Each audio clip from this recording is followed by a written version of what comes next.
Boom. Howdy, fam. Can you guys see me? Yeah, what's up? Welcome back to the Red Man Group, episode 178. It's been a few weeks since I've done the show. I'm taking a little vacation, a little end of the year break. Let me guys know too about the audio today. If there's any audio issues, I'd appreciate that in the comments, in the chat. Let me know. So, episode 178, The Right Perspective. I have a new guest on for today's show. He has never done, as far as I know, an interview anywhere on the internet. So, it's an exclusive, all new interview. It's actually Jack Murphy, the super fraud. We brought his corpse back from the digital fraudulent graveyard back for Christmas. So the Christmas kind of corpse zombie thing going on. This guy actually has his own channel, and it's called The Right Perspective. He's also been a blogger, old school, like internet blogger, blogging about politics and philosophy, a lot of stuff regarding Marxism, communism, feminism, some really intense stuff that I find very impressive, and a lot of you do as well. I've been using 21 Studios and the Red Man Group and even my own channel to share some of his community posts. Basically, he runs this popular new YouTube channel that has a lot of community posts. So it's different from like a video-based channel. But a lot of you have noticed that his thinking is super sharp, like razor sharp. And it's unusual to find that. And I found it very insightful. And even for someone like me, who's extremely hardcore in my politics, I'm a big fan of the Founding Fathers and 1776 and the American Revolution. This guy is like on that level, and it's awesome. And his thoughts and his views on politics and on communism and Marxism are really interesting too. He's even got me thinking a lot more deeply about like particularly women voting in the United States and stuff like that. Stuff that's very challenging even for me. So without further ado, please help me welcome back. Oh, last minute, quick thing here. So if you guys are not on our newsletter, you should get on it. It's free. Go to 21studios.com. There's a link in the description. Get on the newsletter. Anywhere you put in your email, you'll get on the newsletter somehow. And in a couple days, we're going to be releasing pre-orders for the end of the year here for next year's 21 Summit live event in Orlando, Florida. You should definitely come on out. And the pre-order is going to be a huge end of the year sale, blowout sale, like Jack Murphy's butthole blowout. It's going to be awesome. And it's the last time you can get a couple of huge bonuses with the ticket at a super, super discounted rate, a ridiculously amazing price. So check it out. I'm also launching personal coaching in a couple days, so you can hear about that first in the newsletter. Basically, the newsletter, you get everything like way early. Announcements, exclusive videos, content, articles, books, stuff like that. Super cool. Get on the newsletter, and I will blow up your inbox with awesome stuff that will make you cry in a good way. Now, without further ado, please let me welcome The Right Perspective to the Red Man Group, aka Jack Murphy's corpse. Thanks for having me, Anthony. May I call you Anthony? Is that okay? I'd prefer Coach Dream today. Coach Dream. Thanks for having me, Coach Dream. I just want to say before we start that all of the beef we had between us before, that's urine under the bridge. Yeah. All right. So I just want to make that clear from the beginning. All right. It's not an issue to me anymore. I don't know if you want to update about my life or anything. I've had a few, events that have occurred since last we spoke. I'm down. Yeah. What's going on with Jack Murphy's corpse back from the dead? Well, I mean, I got remarried. I don't know if you know that. I've got a new woman in my life, or as I like to say, I installed a new toilet Okay. in my house. I also I went to one of those Santa exhibits at the mall recently. Check that out. And I asked Santa to sit on my lap. There was a bit of an altercation. Anyway, I'm banned from the mall. I figured that's going to come out eventually soon, so I might as well just throw that out there right now. I want to disclose that a lot of you guys see me post memes on the internet, and people get really upset, right, with the memes I post on Twitter and on my old Twitter account before I got banned. Fucking Elon's being a bitch. On the community tab, on the stories, people see me post these memes. Like half of those are mine, and the other half, I have them made in-house, 21 Studios, professional production. The other half are from secret Twitter employees, I call them, and other agents of chaos around the world. And this guy is one of the top meme makers, in my view, in the world. The memes this guy here has made, Jack Murphy's corpse, The Right Perspective, are incredibly savage. And so a lot of the memes you see me post are not actually mine. I might have the idea, I might not, but this guy, dude, you have both the talent and the creativity to think them up. And I really appreciate that, helping out, clear out the trash on the manosphere. Well, anything I can do in service against feminism. So I was more than happy to help. Yeah. You even helped out with the predator pastor who was giving oral massages to members of the church. I'm going to try to get some of these memes up that you've made as we go throughout the show. But the first thing I want to go into is you've posted a lot about communism. And in particular, you're the first person I've ever seen, the first man, not a birthing person, a man, You posted about how basically woke is just communism, and Yeah. by calling you're very critical of basically people being kind of intellectually lazy and calling stuff woke, and you're like, no, this isn't just woke. This is communism in a elementary form that is politically correct in a way. If I'm stating your arguments correctly, so can you kind of elaborate when you see conservatives bitch about woke stuff and this and that? What is your take on that, and what are they getting wrong? Well, as I said in my post, I don't know if I could really say it any better than I did in the post, but it's been a gripe of mine for many years that conservatives basically they inadvertently assist the Marxist left in the subversion of America without realizing it. And the way that they do that is by adopting the language of the left, because all the language the left chooses is for the purpose of subverting society. Because if you subvert the language of society, you subvert society itself. Because typically society's beliefs, the ethos of a person is encapsulated in the language and conveyed in the language. So if you take over the language, or if you ban a certain language, for example, you take over thought and perception, or you ban certain thoughts and perception. You see that everywhere now on social media, for example. I noticed years ago that the social media community standards, as they call them, started to mirror the communist platform. And the reason they do that is because they don't want anything to do with Marxism, the Marxist worldview, to be perceived negatively. So they ban the speech, any speech that portrays it. You're not allowed to derogate it. You're not allowed to portray it in a negative manner. And basically, if you suppress speech in that manner, you suppress thoughts. You're basically not even allowed to think of it negatively. And also, obviously, speech precedes action. So all action, typically when people want to do something, they're gonna talk about it first, right? Yeah. Well, if you can't even talk about it, you basically strangle it in the cradle. It's never going to progress to action. So there's multiple levels. I've actually been saying that exact thing for about 2.5 years at my convention and my speeches, because people like to bitch that like, oh, all these guys do is talk, and it's like, well, there is maybe some merit to that criticism, but ultimately, all major actions are preceded by speech, whatever it is. I mean, World War II or the Of American course, Revolution, exactly. or They were talking about revolting long before they did it, yeah, right? yeah. And so, if you control people's speech, yeah, you're controlling their actions because they can't formalize the concepts and Yeah. even the morale to do Right. something courageous. It also isolates you, like to an extreme degree. Let's say there's a Yeah. million men in this country that are willing to do something about this.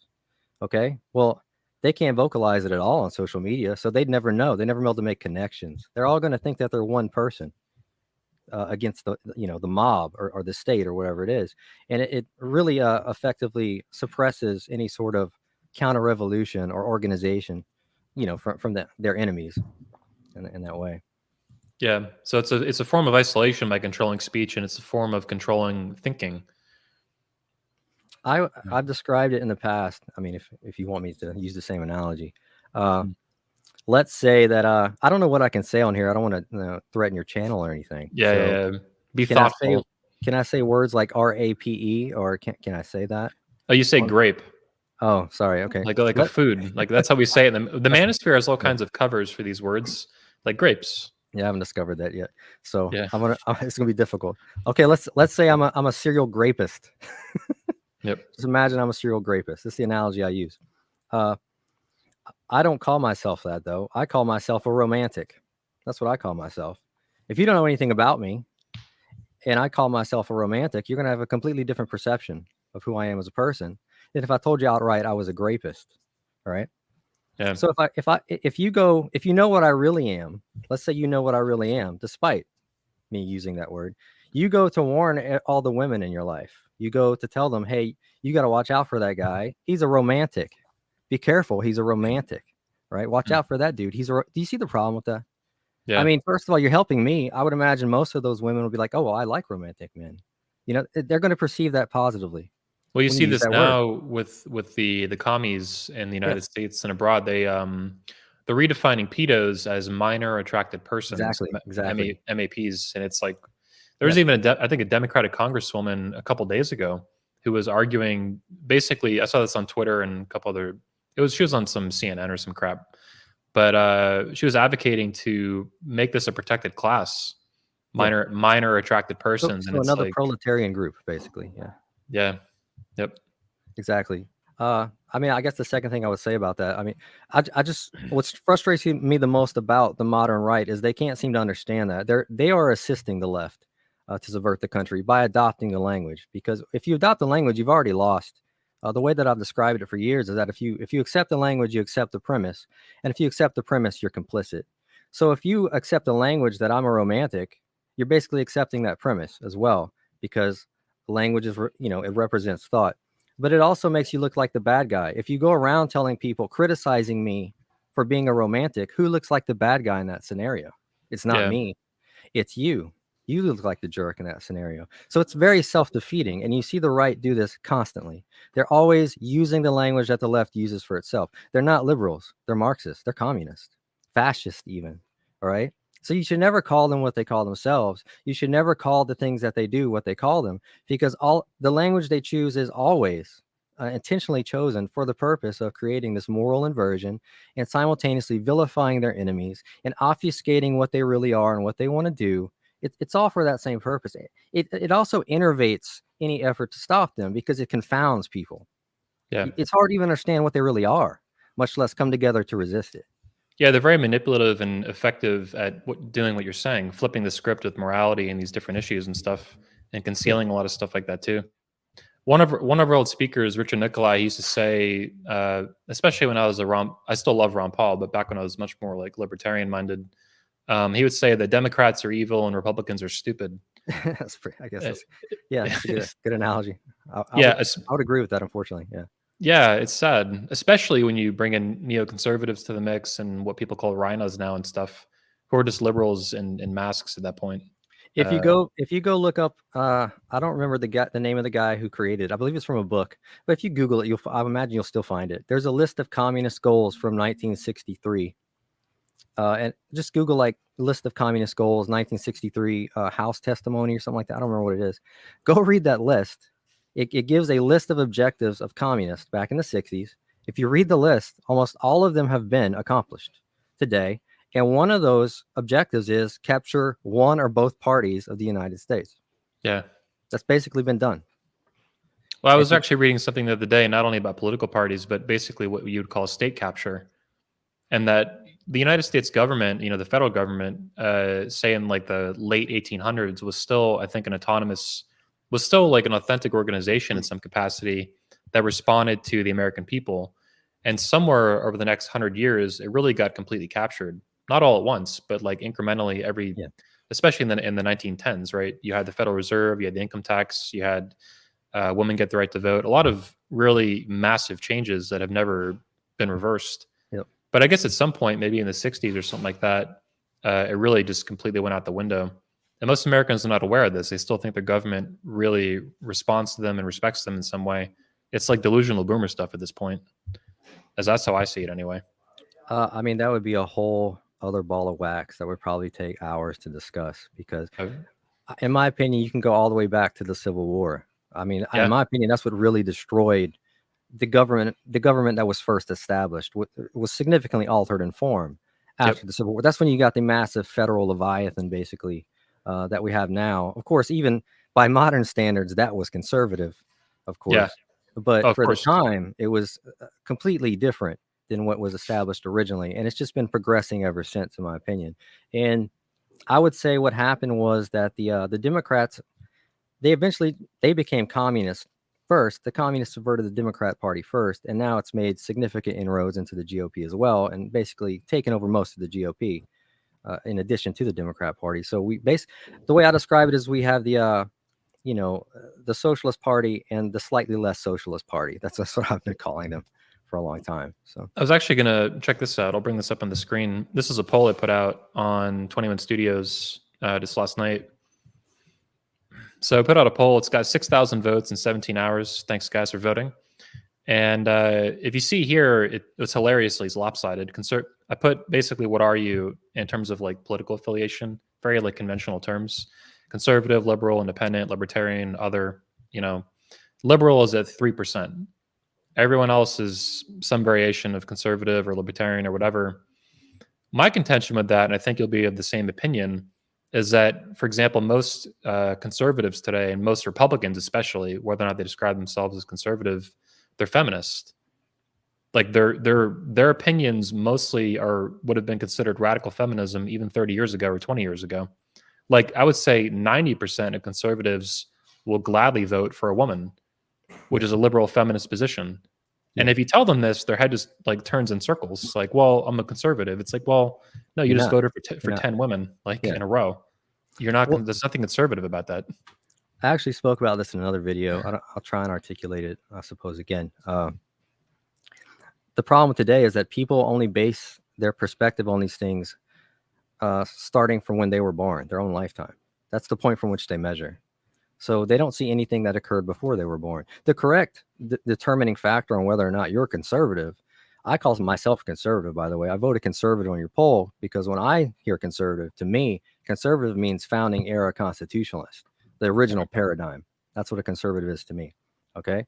But people today, most people don't know anything about that. They're completely ignorant of the founding. And they base it upon the point in which they were born, and they measure from that point forward. Well, the problem with that is you were already born into a tyrannical state. Yeah. All right. It's tyrannical already when you were born.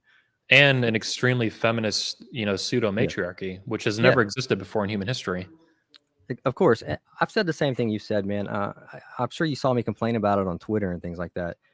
I said on Twitter, everywhere I see Republicans putting a woman in every spot they can, just like Democrats. They're trying to literally compete with the Democrats on being a more feminist, tolerant, inclusive, diverse party now. And that's because they're a socialist party now, too.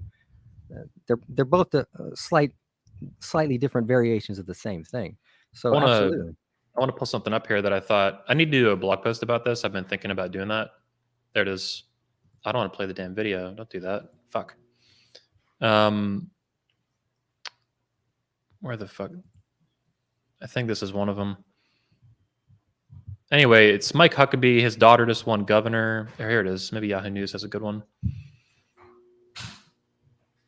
Dude, what is all this bullshit? I can't even pull up a fucking article.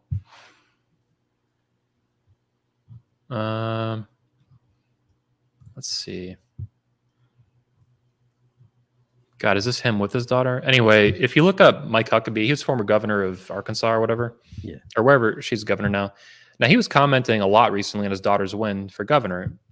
In a familial sense, it's his daughter. Okay, you're happy she won something that she competed for. That has its own issues, but whatever. The bigger thing is he was just like vomiting and bragging about what a great thing it was that there's now a woman governor. And her, I think, lieutenant governor is a woman. So it's like he's doing exactly what you're saying, right? He was bragging and bragging and bragging as aggressively as possible, pandering to what are fundamentally very overt feminist positions, almost trying to compete with Democrats for the feminist vote. And it's like, you're fucking delusional. None of this is conservative at all. And this guy is supposed to be a hardcore conservative, right? Mike Huckabee. Like, this is a lefty. This is like very liberal, very lefty, very feminist position that this guy is just oblivious to. And everyone watching, or most people watching at least. Well, I've said for a long time that people get pissed at me. Republicans get pissed at me for saying this. The present-day Republican Party is farther left than Bill Clinton's Democrat Party. Yeah. Bill Clinton signed DOMA. All right. What's DOMA? That's a Marriage Act. Okay.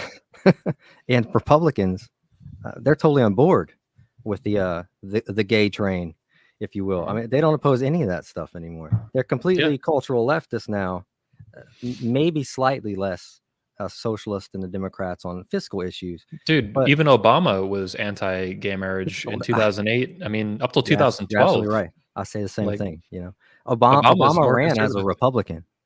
Actually, by today's standards. Yeah, but, exactly. You would never know it after he got in office, but that's exactly true. He went out. What was it? The Saddleback Church or whatever. They gave an interview where he gave an interview with a pastor, one of the big pastors, Rick Warren or something, I think it was, where he openly stated he was against, homosexual marriage and things like that. And then he gets in office, and the White House is in rainbow, and I mean, liar and a fraud, of course. Well, I think, yeah. But I think he didn't even go public against gay marriage until Biden did on accident in like 2012 or something like that. And then Obama, like a couple days later, he finally came out, I've thought deeply about these issues and I've changed my mind, blah, blah, blah. The typical just, flipping. It shows you how radically society's changing in such a short time, man. Just even the last 10 years, the changes I've seen in my own life. I'm not a young man anymore, but I'm not an old man. You're in your 40s?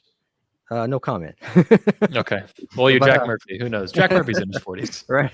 But I think he's in his 40s. I don't when know. I was a kid, man, there was no such thing essentially as quote unquote transgender. None of us ever were exposed to any of these things. My parents could sit me in front of a TV and never have to worry about what I saw on the TV. They never had to worry about weirdos approaching me to read me books at the library or anything like that. So it's already such a different country than even the country into which I was born. I Yeah. can't imagine what the founders would think. They would be shocked, absolutely horrified. Be what slaves appalled. would become now. Yeah. I think they would call for revolution immediately, or massive, massive constitutional convention, something Once to again, change.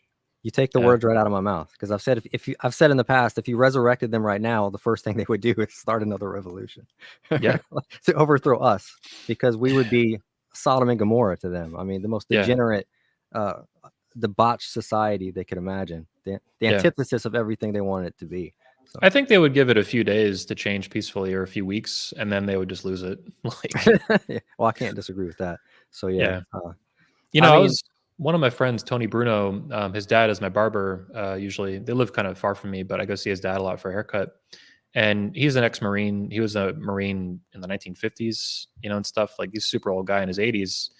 And it's just interesting talking to someone that old, because, and he's not even in his 90s or anything, but when he was young, there was no such thing as even a female police officer. Yeah. It didn't exist. Never mind a female president, a female governor, none of this fucking crap. There wasn't even a cop that was female. Yeah. The world, even the old people grew up in, the America they saw was completely different than what we saw. And even they were still drifting from what the founders, the culture they lived in, and what their vision was. It's gone so far off the rails at this point. I mean, personally, I don't personally think there's a peaceful solution to it. I mean, they're not going to stop because you ask them politely. You know what I mean? Yeah. What's it going to take to change this? They're committed to their goals by any means necessary. That's the problem. Well, the problem is that we're not, too. Our side is not. We're perfectly. Well, when they're 100% in, they're like literally all in. So there's only one way to stop that. So I hope there's a peaceful solution. But yeah, I'm on the same page. It's like, I hope there's one, Anthony. Yeah. That's what I would prefer, obviously. But I'm also a realist, and I'm just saying that I can't see one at this point. I'm not saying I'm going to start a revolution. I'm not saying that. I don't know who would do it. I don't know any. I can't predict the future, is what I'm saying. I'm just saying, based upon what I see and what I understand about history. So you're telling me you're within YouTube community guidelines explicitly? I suppose. I don't actually know what all the guidelines are. That's the problem. Nobody does. So. Yeah, nobody does. It's all bullshit. But I'm on the same page. Like, I'm not telling anybody watching this to go do something stupid. Please don't. Use your common sense. Don't do anything nuts. Anthony, I don't even necessarily think you have to start a revolution per se. If you just had a handful of governors with balls, you could change this overnight. Okay, who collects the taxes for the federal government? Where's that collected? Well, obviously locally. You know what I mean? Like, even if IRS agents go to your house, they will come usually almost always a local law enforcement to try to deal with it too. The states are complicit. They're administrative bodies at this point. Of course, but if you had a few governors that were willing to the states would have to be independent as well, which is what they should be under a federal system. Okay, they should be taking care of their own affairs and not trying to siphon off money from all the other states. But if you had a handful of governors in prominent states, you could cripple the federal government by the states just saying, well, we're not going to collect your taxes anymore. But I think the federal government would probably try to invade, though. I mean, they would do because they're all in, like, which is crazy. Here's the thing, though. That's already happened before. Okay? Yeah, for sure. And how did that? I mean, I don't necessarily think the outcome would be the same this time as it was the last time. I think the paradigm has somewhat shifted. Yeah. So, all I can say is the last time the Democrats started a civil war, it didn't turn out too well for them. That's all I'm going to say about that. That's true. Yeah, Democrats were the slave owners and Jim Crow laws. Yeah. So it's amazing that so many black people vote for Democrats when they were literally the slave owners, literally did the Jim Crow laws, literally did segregation, Biden included, literally. Yeah. Dude, who was it? Obama, Bill Clinton, several. I think Nancy Pelosi gave a eulogy at Robert Byrd's funeral. He was a former Klan leader. Yeah. They gave eulogies at a Yeah. former Klan leader's funeral, and then they'll turn around and call you racist. So, but you're absolutely right. I mean, I've made that observation before, and it's one of the biggest contradictions, I guess, that I'm trying to be polite here, is that you have, what is it, 90% plus of Black Americans vote Democrat. So they were freed by Republicans, and originally all of the first free blacks voted Republican because they knew who Yeah. supported slavery and who didn't. And the Democrats, frankly, didn't want them. I mean, read Condoleezza Rice, for example. If you look up her father, or look up information about her father, she talks about how her father voted or registered Republican because the Democrats wouldn't let him register Democrat. They were racist. They wouldn't have him. Yeah. And this is 100 years later, after the Civil War. Okay, Yeah. they continued that prejudice for 100 years. But it just blows my mind that you have all of these people who were freed from the Democrats, and then within a few generations marched right back into bondage to the Democrats, essentially. Yeah. I know. But you can't get them to understand that, and if you bring that up, you're racist. So I'll bring it up. I don't care if people. I could give a fuck less people think about me. Yeah, I really. I know you're saying about the governors and stuff. I don't know. I mean, people have talked about that a long time with Texas. Florida obviously now is a contender for that, but even with someone like DeSantis, that might just be wishful thinking for right now. I mean, even DeSantis to me is kind of lefty, and people think he's like some super hard, right wing. They call it. There's like DeSantis derangement syndrome. I think people are there's a people who obsess over him the same way they do over Trump. Like they're Looney Tunes. that's never been the case with me. I'm not loyal to political parties or their leaders in any capacity. I mean, my only loyalties are God, the Constitution, and my family, basically, and the country. And I want to make a distinction between country and government. Those are two different things. That's right. Okay. Yeah. I'm a patriot is someone who's loyal to their country, not their government. You can be loyal to your country and not be loyal to your government, and vice versa. So I just want to point that out. So I don't get hyped up about party leaders or our party at all at this point, because I'm suspicious of anyone that does. Frankly, have we not yet learned the dangers of mindless loyalty to a party and its leader? Apparently not, because I see it. It's still happening. Talk to me about your views on feminism. I mean, you actually are I've been very reluctant to, and I don't think abolishing, the 19th Amendment, women's ability to vote, is ever going to change. I don't think that it's a civil war is more likely than that happening in terms of like a constitutional amendment, like reversing that. But you're the one guy who really brought a good argument to the table about it, which was that women don't have the even capacity really to defend their rights, their political rights. And that, in this context of argument, should women even be voting? That was really eye-opening to me because I'd never seen someone make that argument. There's a lot of, I think, destructive elements to women voting. That much, I think, you can look at statistics and in history to see that since they started voting in our country. But even from the outset, they just don't have even the ability to defend their rights at all, or my rights or anyone else's. It's a farce. So can you talk to me about your views on feminism, particularly in that context of women voting in the United States? Well, I mean, my position is based on the fact that traditionally women didn't even want to vote. They only want to vote today because they're taught from birth by the Marxist hegemony that they should vote. They should want to vote. They should want to have careers and all these things. Women in the past didn't want any of those things. It was pushed on them against their will, frankly. The point I'm, yeah. Well, I mean, I can't show you the images here. I've shown them on my page and on social media and things like that about how you can go read century old. This is how I discovered it, by the way. I didn't necessarily go out looking for it. It's just over my life, being interested in history, I would come across things coincidentally at times. And I would sometimes read old Marxist Bolshevik literature, for example, which is where I found that if you go look at a century old Bolshevik literature, what are they talking about? They're talking about making women the equals of men in everything. They openly talk about how the only way that communism can prevail is by making women equal to men. I mean, they openly say this. It's not a secret. It's not hidden. They're still using that same rhetoric today, a century later. And it was, 20 plus years ago, I started to notice that every time I listen to a Democrat talk, it's strangely identical to what I see in century old Marxist literature. Like the sentiments are the same. The language and rhetoric is often identical. It's literally communism. They just don't call it communism here. And I'm not the first one to make this argument, by the way, by any means. In fact, the anti-suffragists were pointing these things out long before I was born. You know, Yeah. the inconsistency and contradiction of women having all the rights of men, but none of the responsibilities to Mhm. defend those rights. And the context in which the anti-suffragists, you know, made this observation is that basically you women are going to screw this up for us. You suffragists are going to screw this up. We have a good thing right now. Okay.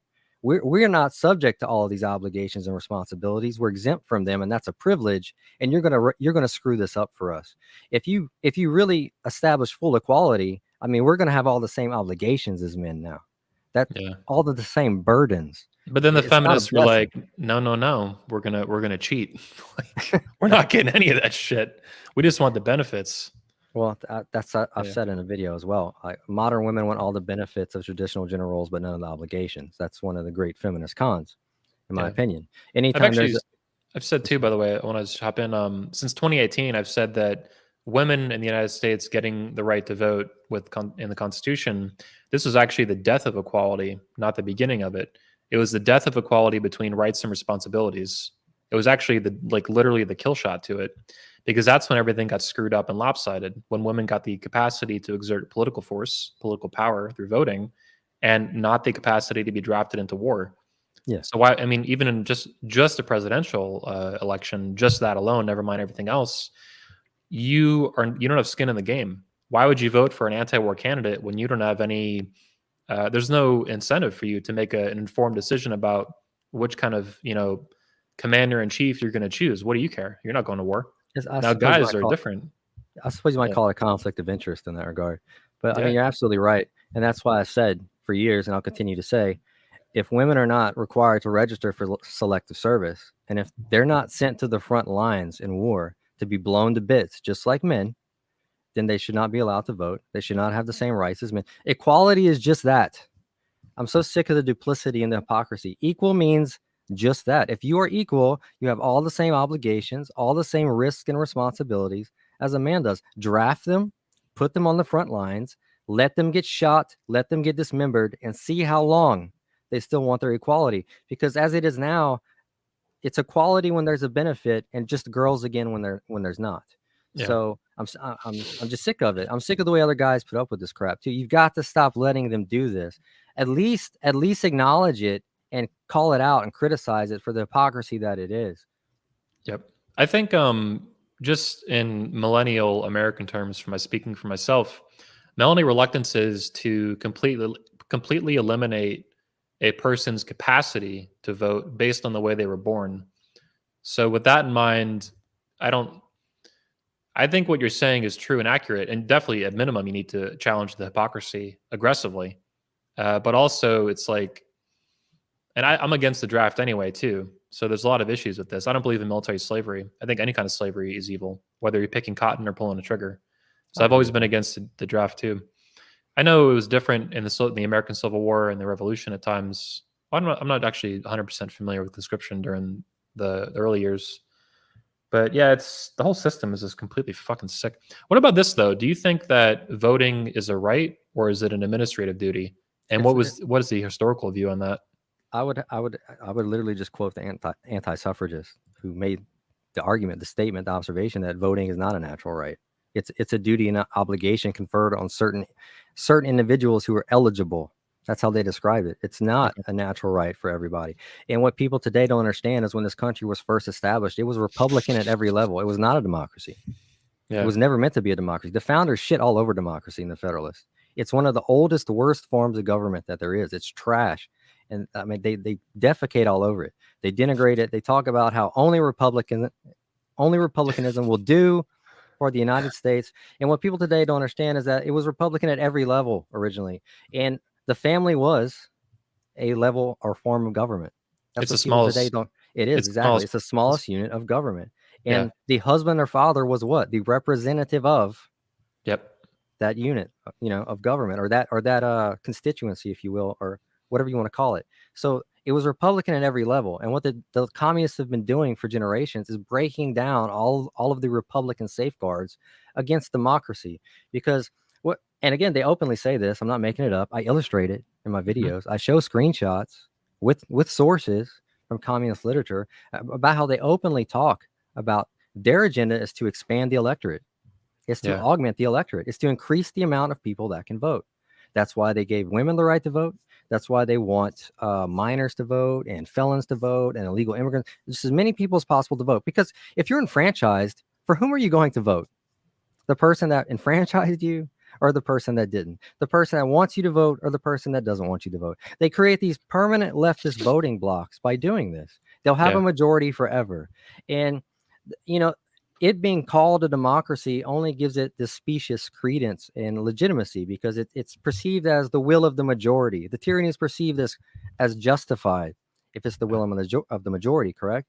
Also, since they own all of the institutions that create and manipulate public opinion, they control the outcome of elections. If you own the media, the entertainment, the education system in a democracy, you own the democracy. You will consistently get the result that you want in elections. So that's why they've been doing this for years and years.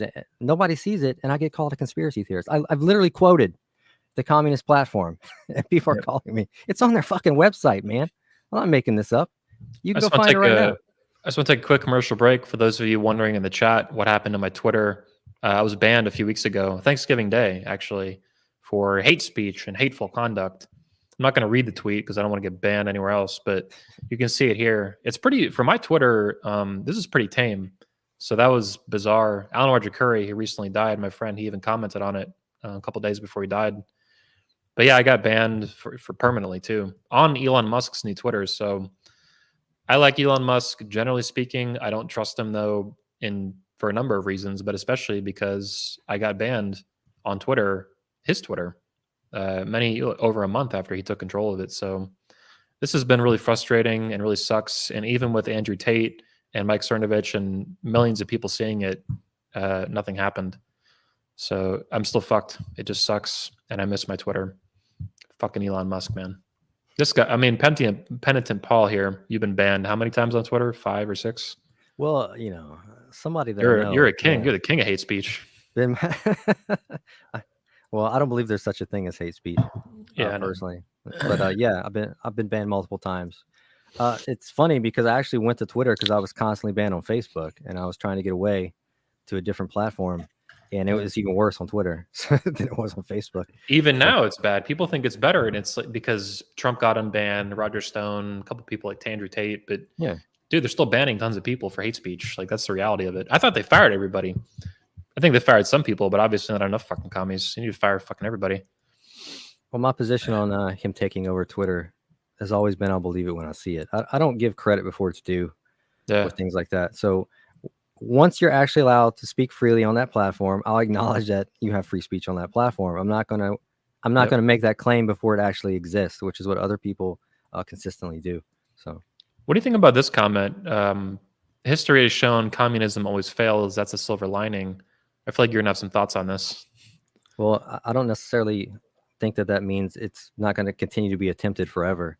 And the reason for that is that I described that in a video as well. Because people only measure history from the time they're born and they don't know anything about what occurred before they were born, you have this process of perpetual, basically, resetting of the populace. I don't articulate it the best way, but again, like I was saying earlier, let's say a person is born today. The government's already pretty much a Marxist state already, okay, at this point. Well, what they're born into right now is the standard for them. They're never going to question it. This is the norm for them. So they're going to measure it from that point forward until they have children. And then what happens when they have children? The same thing occurs. It resets. The government is getting perpetually more tyrannical over the course of your life. You have a kid, and just like you, when he's born, that's the standard for him now. He measures from that point forward, and you have this never-ending process where the government outlives all of us. Okay, Yeah. so it just keeps getting bigger and bigger and bigger, but we don't recognize that because we only live a fraction of the time that the government lives, so to speak. I think So there's a book you might find interesting on this if you haven't read it, called The Fourth Turning. Steve Bannon was a big fan of it. It came out, I think, in the late 90s. They nailed a lot of stuff. They're even predicting like major in the 1990s, they predicted major civil war kind of stuff in the mid 2020s, like 2026, 2027, what we're coming up on, based on historical like a meta analysis of even other professors and stuff. And a lot of it comes down basically to what you're saying, though, that it's a generational thing. And not only a generational thing, but the generations are not that long, like 30, whatever you call it, 34, not It's even about 30 30 years. years or something, 27 years maybe. I don't remember exactly. But how long does a human being live at maximum? About 80, 90 years. Yeah. So it's when you stack a few of these generations together that you get a fourth turning, and you have major wars happen. Basically, they're putting together a pretty interesting theory of why world events happen beyond just communist dictatorships and psychopaths and stuff like that, the Maos and the Stalins and stuff like that. I think, a lot of people think World War III is on the horizon, and that lines up perfectly with these guys who put a book out in like 1997. It's pretty in depth. I think you'll find it interesting, and I know Steve Bannon was a huge fan of it, and this was a major influence on what he would convey to Trump leading up to Trump's win in 2016, and then even in the early presidency when he was still an advisor.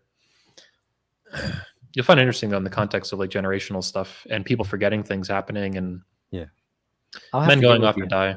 I'll have to get with you to find out about it later. Yeah. Another thing I've said though, again, I'll believe it when I see it.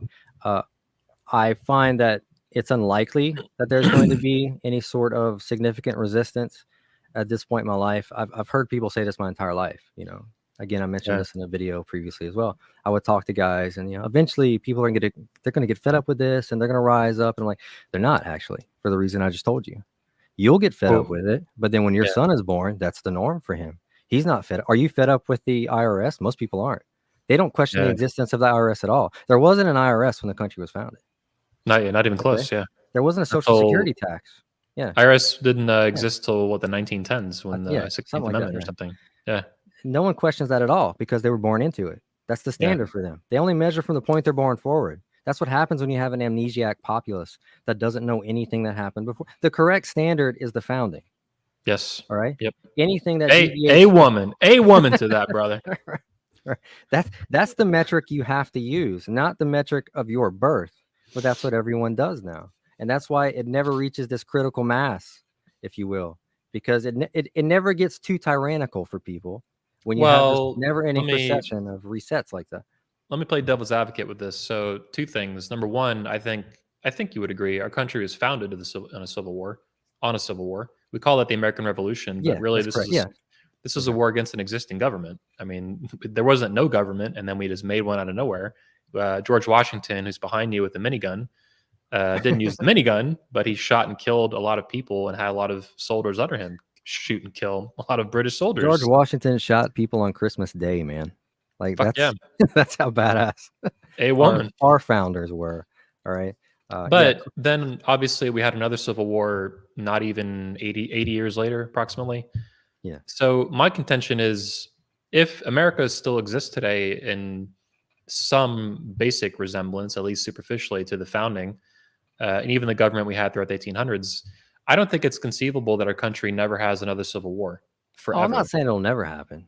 Yeah, you know what I mean? Like this doesn't seem likely. It's been 150 years since the last one or whatever. It's overdue based on our history, right? Based on the words of Thomas Jefferson, right? The Tree of Liberty. I'm not saying it's impossible it'll never happen. I'm just saying I don't see it happening right now. And my position as always is I believe it when I see it. There's always talk of it. There's always a lot of talk. Yeah. There's a lot of bluster and things like that. But the reality is, from what I see, virtually no one is actually willing to do it. And even if you wanted to, for the reason I said earlier, how do you even get together? How do you congregate to create a movement like that when you're being isolated from everyone else that has similar opinions through social media and things? You can't communicate with these people on social media. Obviously, if there's a million men that were willing to take their country back, they don't all live in the same county. You see what I'm saying? Like you have to find a way to reach out and connect with these people. And the way that people do that now is social media, and you can't do it on there. So I have two more points of contention though. Number one is I think also World War III is more or less inevitable. Like it's not conceivable. I don't think the world, all the nations that currently exist, will escape this century, 21st century, without another world war, without a real world war, World War III. Not the Cold War being reverse engineered historically into World War III that went really long, a real conventional World War III, hopefully not nuclear. So it's like, it's been a long time since the last World War, and I don't think we're gonna there's no way this planet's gonna go another 500 years without a world war. There's just no fucking way. I don't think we're gonna make it out of this century without a world war, and that could also be an instigator for major conflict in the United States. I think it could be a big trigger We anyway. do tend to get dragged into conflicts Yeah, abroad, right? Isn't that what happened in unfortunately. both of the world wars? Yeah, If I'm not mistaken. So I don't necessarily disagree with you on that. I believe it when I see it. I don't know what else to really say about that. yeah. I think it's not my preference. It's not that I want it. My opinion is it's the only way that this is going to change. I'm not saying that I want it to happen. Look, wars are terrible. I don't Yeah. want a war. The Civil War was terrible.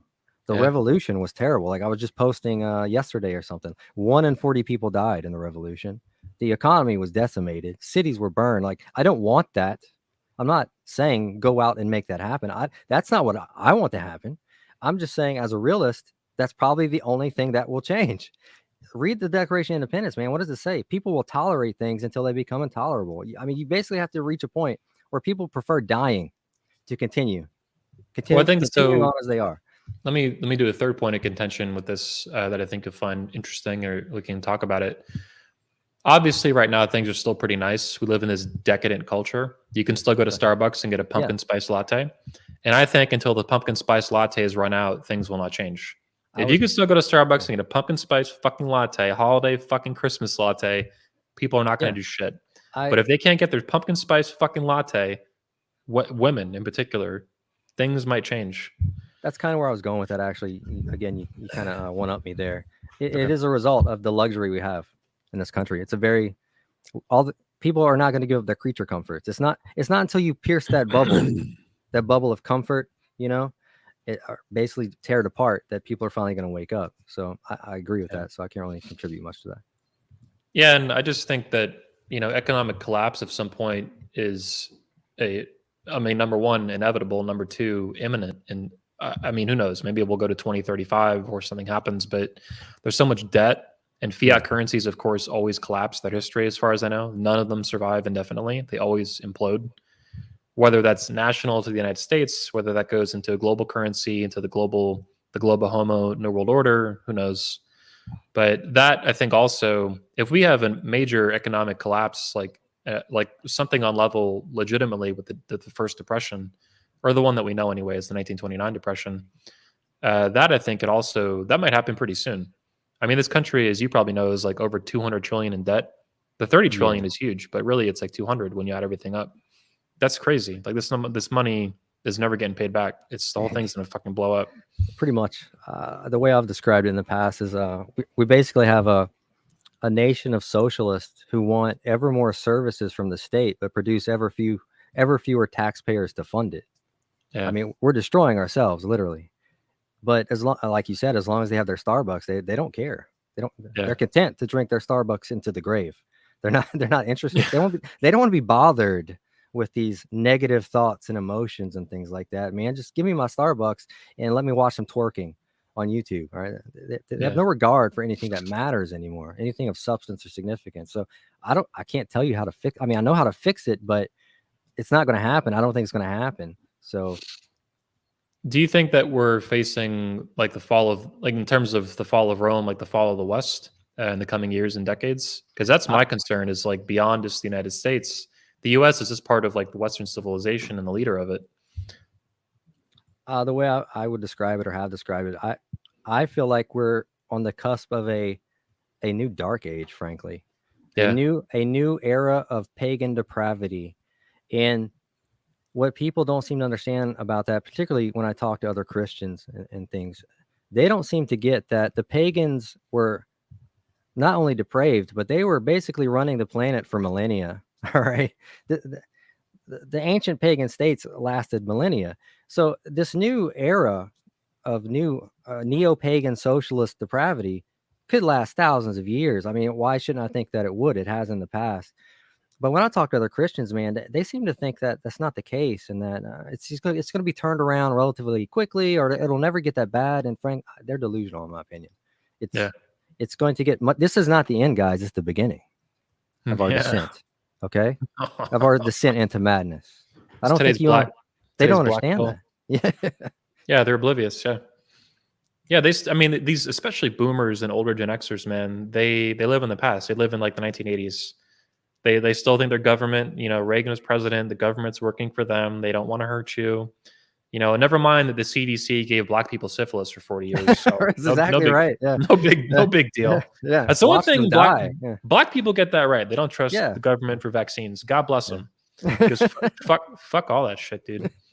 No, you're 100% right about that. And that was bipartisan. I think that they gave them that too, right? That was the CDC and who knows what else. But there's a guy, I can't remember his name, but he was basically, if I recall correctly, I might be wrong. It's been a long time. I believe it was an intelligence agency, and our own military pretty much manipulated this guy to the point that he committed suicide or something. They had him believing that aliens were going to invade the earth and stuff. I mean, the point I'm making is there's multiple examples of our government doing awful things. Yeah. To its own citizens. So you really have to have Japanese people. Yeah. Like, this is literally, by the way. Yeah.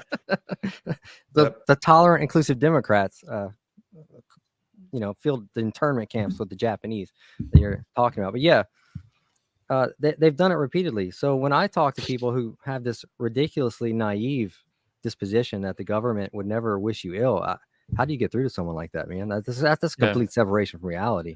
I said the other day in my newsletter, you guys can get on it, 21studios.com. I said that I have more, and I mean it, as well as an insulting way, but I mean it sincerely as well.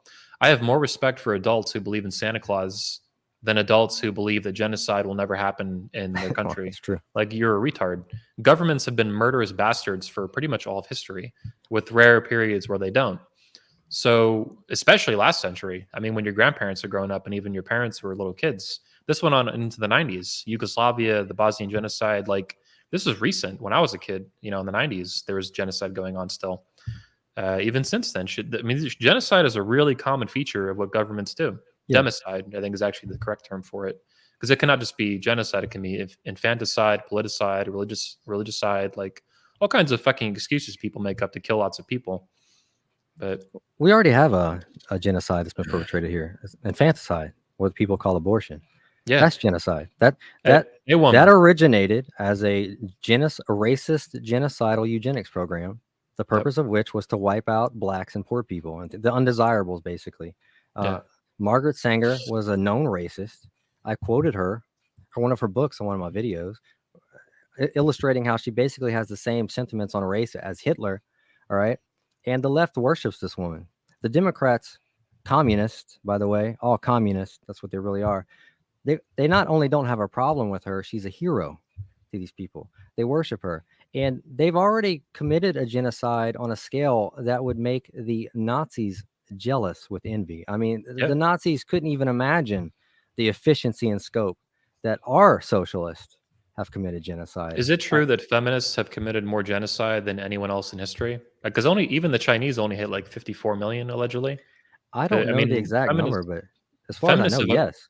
Feminists, they've aborted like at least 70 if you're talking about globally, babies. Yes. Like for sure. I think it's billions or something. I don't remember. Yeah, so I know in America, it's like they killed at least like 65 million, 70 million babies just in America. Just one country. Canada. Right. Yeah, just one country. Yeah. And that rivals the worst of the Marxist dictators right there. Just that. Yeah. So if you're talking about globally, as far as I know. But of course, they don't consider them human beings, right? They're like Nazis. They're not they're not human, so it's okay. You just treat them however you want. I mean, it's not murder if they're not human, right? I mean, it's the same rhetoric, same argument. I was just at lunch with my sister before I got here. She's pregnant. My fiance is pregnant as well. So I was at lunch with two pregnant Congratulations, by the way. Thanks, man. I think you'll like being a father, dude. It's great. Thanks. I'm excited. Best thing that ever happened to me. So coming from the corpse of Jack Murphy, I appreciate that. Yeah, that weirdo has some kids too, by the way. He vaxxed them up too. Okay. He jabbed them up. But anyway, I was teasing my sister. She said something about, she's almost ready to pop. Another 8 months pregnant. But she said something about, the baby. And I'm like, oh, you mean that clump of cells? And she's very anti-abortion. So she's just like. That's one of my favorite commie arguments, because technically speaking, all anyone is a clump of cells. So if that's your rationale, you could justify killing anyone. And I've offended the hell out of them in the past because, when some leftist is killed or murdered or whatever, I just say that's a really late term abortion. That's all that is. I'm pro-choice. It's not murder. Okay. Somebody chose to shoot that guy or do away with him. Well, I'm pro-choice. We need flexibility, Anthony. Okay. Just use whatever euphemism. Dude, they're outraged when you use the same language and rhetoric that they use.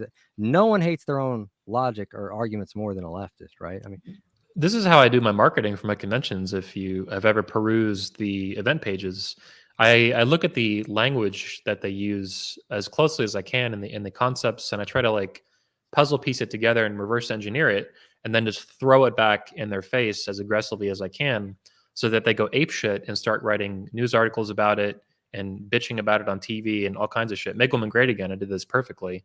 That's a Trump slogan, but the marketing was like, I called feminism like toxic feminist dogma, all kinds of just language that they would call you toxic and all this kind of stuff. When you throw it back at them, they lose it. So they're very easy to trigger like that. I love it. I think you're really good at that too, with the memes you make and stuff. Like you get it.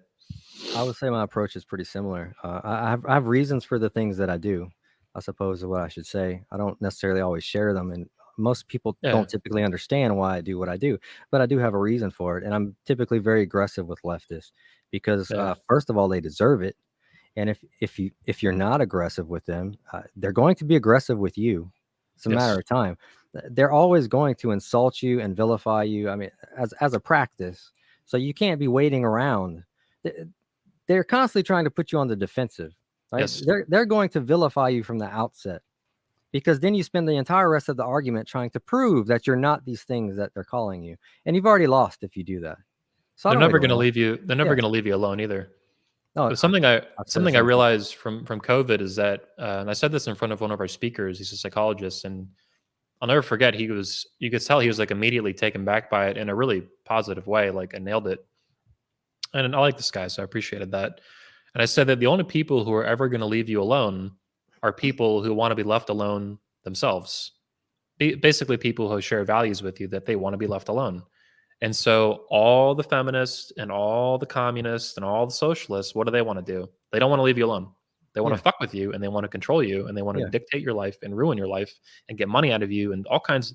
The only thing they don't want to do is leave you alone. Yeah. Or no, am I saying that right? Whatever. They want to leave you. They'll never fucking leave you alone, and they don't want to be left alone either. They want tons of shit. They're parasites in a lot of ways. Psychologically. I've said a very similar thing. The way I've described it is basically, I mean, the left want slavery, and the evidence of that is they're eradicating the right to dissociate for people. And I've heard my entire life all this talk about freedom of association, this and that. I mean, I'm far less concerned about freedom of association than freedom of dissociation. I want the right to separate from you, to get away from you. And leftists are constantly trying to rob you of that right. You don't have the right to dissociate from a left. If you're a Christian, you don't have the right to dissociate from a homosexual. Right? They're obliterating that. You're forced. You're compelled to associate with them, whether you want that or not. Bake that cake, bigot. That's the exact example that I've used. And there's a word for that, Anthony. Slavery. Right? No, every slave on the plantation had the right to associate with their master, but not the right to what? Dissociate. Right? Yeah. So that's the right that I want. I want the right to dissociate. But all you ever hear about is the right to associate, which I'm sorry, I don't think it's not that significant to me. I have a saying, though, I think you'll really appreciate, something that I think the manosphere teaches men implicitly. And this is one of my favorite things about it. I'm much more explicit about it, but I think generally speaking, this is kind of the attitude that it instills in a lot of men in its best capacity anyway. The manosphere is a fucked up, fraudulent shithole in some other ways. So it's far from perfect. But anyway, I think it helps instill in men a masculine attitude of, you're going to leave me alone, or I'm going to make you leave me alone. That's the proper relationship with government. Like, do your thing that you have been instructed to do with a document in black and white ink, and then leave me alone, or I'm going to make you leave me alone. Because women will never say that. Men, this is a masculine attitude. That means like, I'm drawing a line in the sand, and then there's consequences if you break that. You cross that line. And that's what every American, I think, should have with some specific issues anyway. you're basically just, saying what's stated in the Declaration of Independence. In other words, what did the Declaration of Independence say? We have opposed his encroachments upon the rights of the people with manly firmness. That's what it says. All right. We basically told, as manly men, we told him to F off. That's Yeah. if you want Yeah. to put it colloquially, I suppose. But you Yeah. don't really It was see the that anymore, biggest. do It was you? the biggest go fuck yourself in history.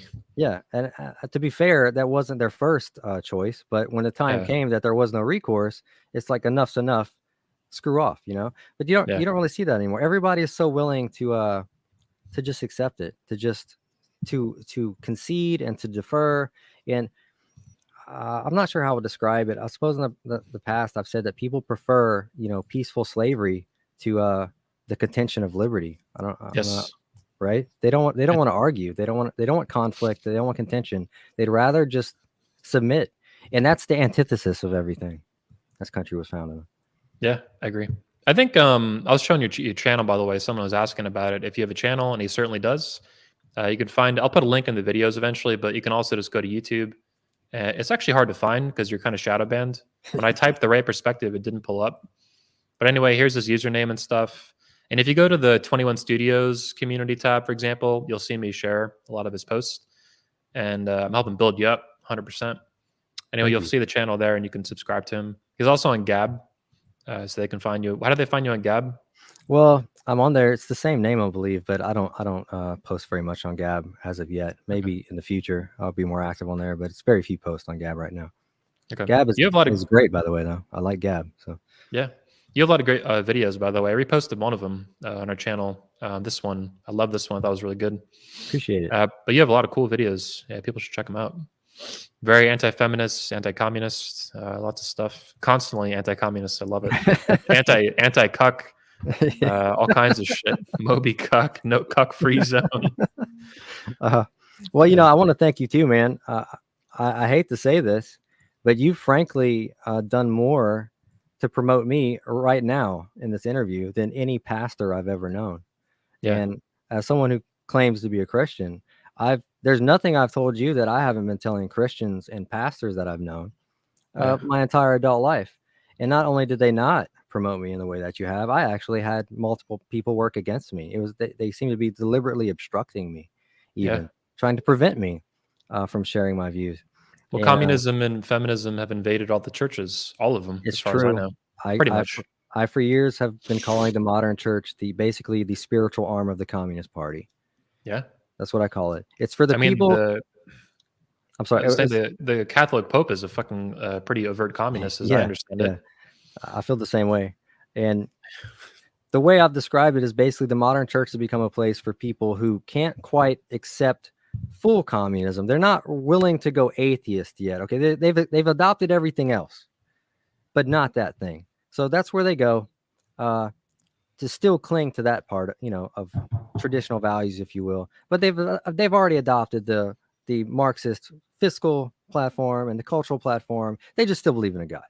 Okay, they haven't quite been purged of that yet. So I mean, how many of them again are like just basically feminists from the early 90s? Like radical feminists too, even we would consider radical feminists back then in the churches, like in the conservatives, Republicans. I go to the events even. I go to major conservative events. CPAC is the biggest one in the world. I've been to like 3 or 4 of them now. And there's just women fucking everywhere. All the men are subservient little simp bitches. They elevate women every fucking chance they get. The event at face value is run by Matt Schlepp. He's like the chairman of the ACU, the American Conservative Union, that puts on CPAC, whatever. He's basically the leader of the event, but that's just a front. His wife is there and leads him around like a puppy. And you can tell Mercedes is her name, by the way, Mercedes Schlepp. And she leads him around like a little puppy. And you can tell she calls the shots. This guy is a fat, goofy beta.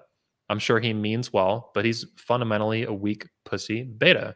And he would bring shame, at least in terms of, or compared to the masculinity of the founders in their generation. It's fucking, I hate it. They're all fucking feminists, and like you call feminists female communists is what you call them. Yeah, That's what they are.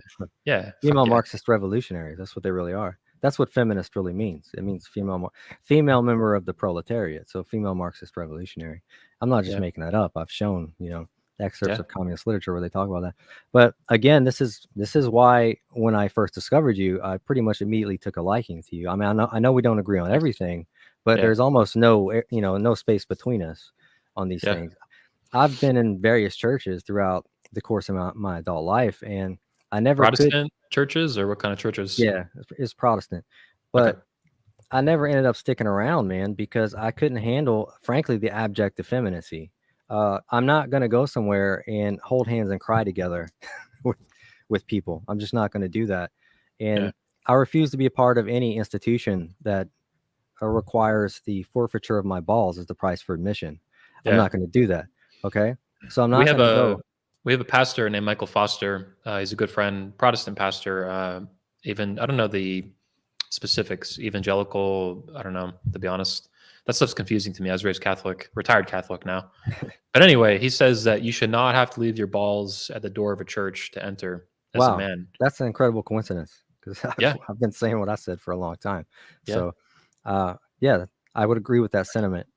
Dude, Yeah. I was very controversial when I was in church. Like, Good. Fuck yeah. I was almost, I was basically banned, shadow banned, if you will, from the churches. Now that I think about it, they In would real never life, come though. out. Yeah, they would never come outright and say, "Hey, you can't come back." They're too nice for that, you Yeah. know. Yeah. But uh, the de facto, I was persona non grata. I mean, at that point, Yeah. Yeah. I was politely uninvited Yeah. to that point. Why? Because I use my brain and I don't. I have positions that are considered controversial, which is basically I don't think we should submit to everything. I don't think the role of a Christian is Yeah. interminable pacifism and prostration. That's not Christianity. Not when I read the Bible. I don't know what Bible you've read, but when I read the Bible, Jesus was killed for insulting people and resisting, all right, the authorities of his day. Well, Like, also the entire Christian religion is like radically patriarchal, as I understand it. absolutely. No, it Like absolutely this, is. even the feminists used to say this. Like feminism is incompatible with Christianity because it's 100% patriarchal. That's correct. Maybe not as extreme as Islam. Which is why you can't be a patriarchy. Christian feminist, by the way. That's why Yeah. that's not possible Yeah. because it is 100% patriarchal. And not anymore, but that's what it You- should be. You know, before I forget too, one thing I've thought about doing for about a year and a half now. I have a buddy who's a Christian locally, and he's like kind of like you, like super hardcore with this stuff.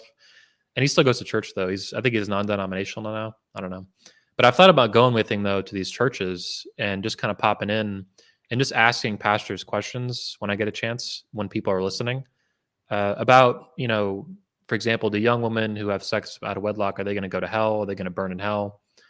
Just questions that should be like, yeah, they can. Well, maybe not. They will go to hell, but they can at least for whatever they. At Well, least this is what if Christians they don't supposed to repent and believe. reform, yes. The Yeah, answer yeah, for yeah, that yeah, is yeah, yes. yeah.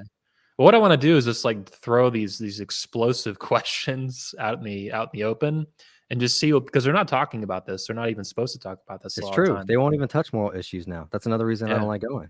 It's Yeah. just never ending fluff now, man. It's another sermon on how Yeah. to have a happy marriage or how to not be depressed. I'm like, are you kidding me? You Or guys are gonna be way making fun of men.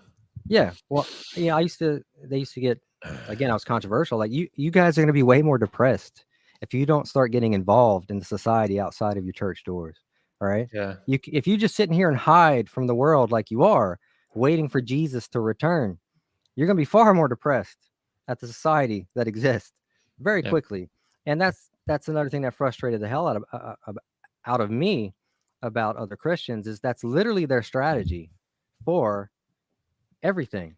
Well, I don't need to do anything. Jesus is coming back. He'll fix it. All right. Yeah. I don't have to do anything. Any moment now, he's going Did to he return. stop? Did Jesus stop Stalin from killing 37 million people? No. No, dude, I made the same argument. All Yeah. right. That's where I When got the- it from. I saw you say that Oh, recently. oh. I was like, oh yeah. Yeah, man. I read your shit, dude. Did he come back when the Black Plague wiped out half of Europe? Yeah. No, Hell- he's not. I'm not saying per se. I'm not saying he's never going to come back. I understand what the Bible says. Don't bank on it happening right now. That's all I'm saying. That's not something on which you should rely, but that's literally what they do. In my experience, they are relying on it. Yeah. I got some questions by you in the chat. I might get to these later, so I'm pulling them up just to make sure you guys know that I'm paying attention.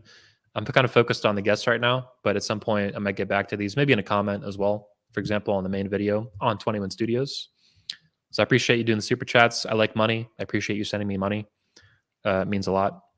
And I want to ask you another question though, Penitent Paul. I'm gonna call you. Am I saying that right? Penitent Paul? Yes, yeah, that's right.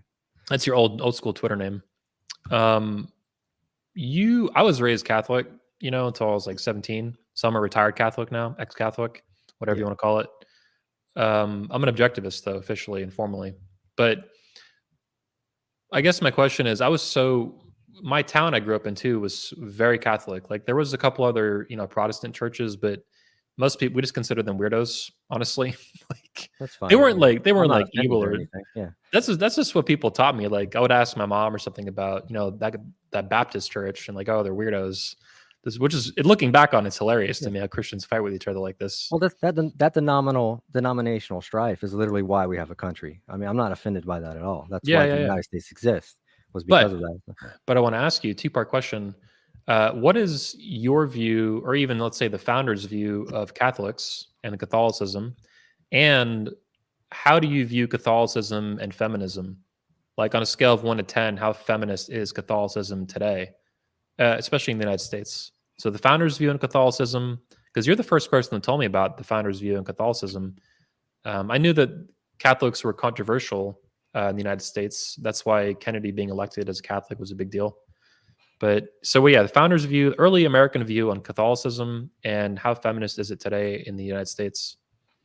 Well, I don't know if I could give the whole history of it or anything, but I do know in the founding era, Catholics were viewed with suspicion because they were viewed as having an allegiance to a foreign power, which, I mean, technically they did. So there was some, I suppose you'd say, discrimination and prejudice against Catholics for that reason. I believe I showed you a letter written by Charles Carroll, I believe it was the only Catholic signer of the Declaration, I believe.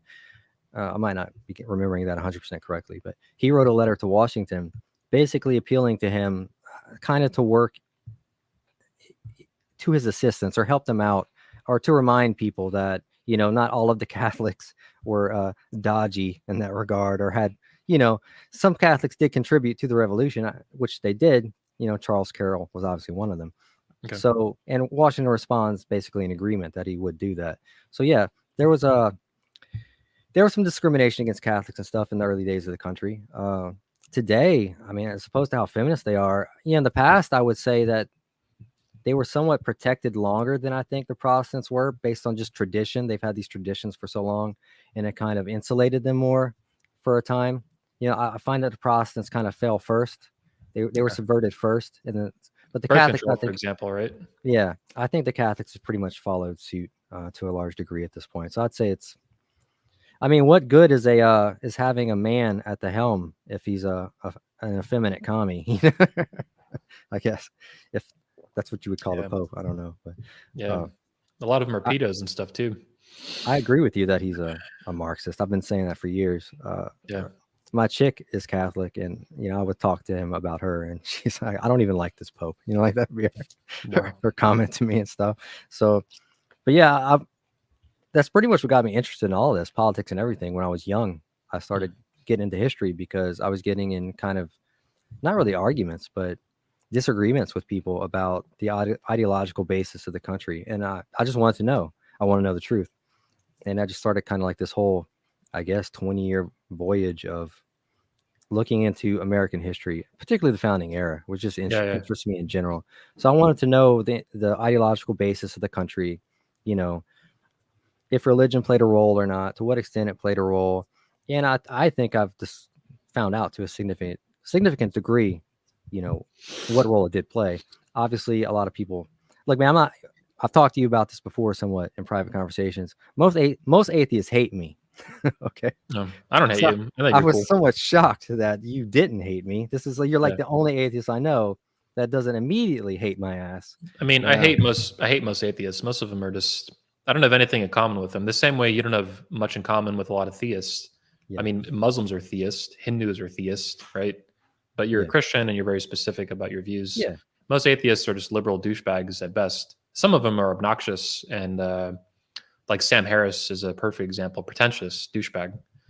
So yeah, I hate most atheists. I hate them way, way more. I mean, a lot of atheists are like communists and socialists and feminists and just like I could go on and on about that, but I think Yeah. you're pretty cool. That's an interesting comment, by the way.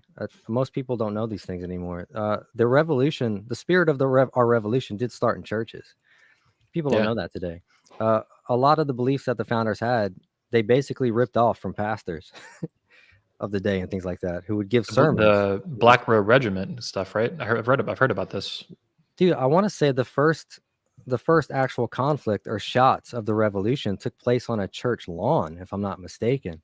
Yeah.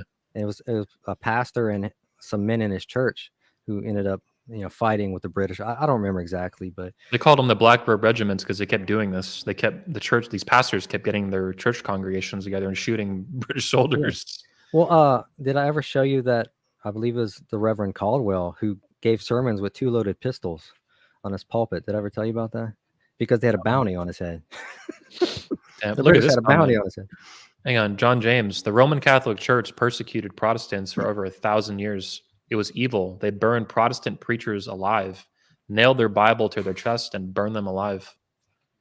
I mean, that's true, in a general sense. I'm not disputing that. There have been Protestant abuses as well.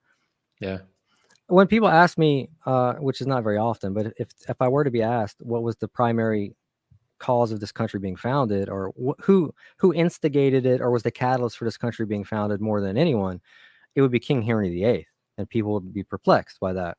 But it was King Henry who, because he wanted to divorce his wife, set all of this denominational conflict into that ball rolling, if you will, in England, where you had this rivalry between Catholics and Protestants going back and forth, and each time the other got into power, they would repress and brutalize the other, and that's why the colonists fled here eventually, was to escape that sectarian conflict. So, before we move off this topic, I wanted to ask you: do you know anything about the early founding views of Orthodox Christians?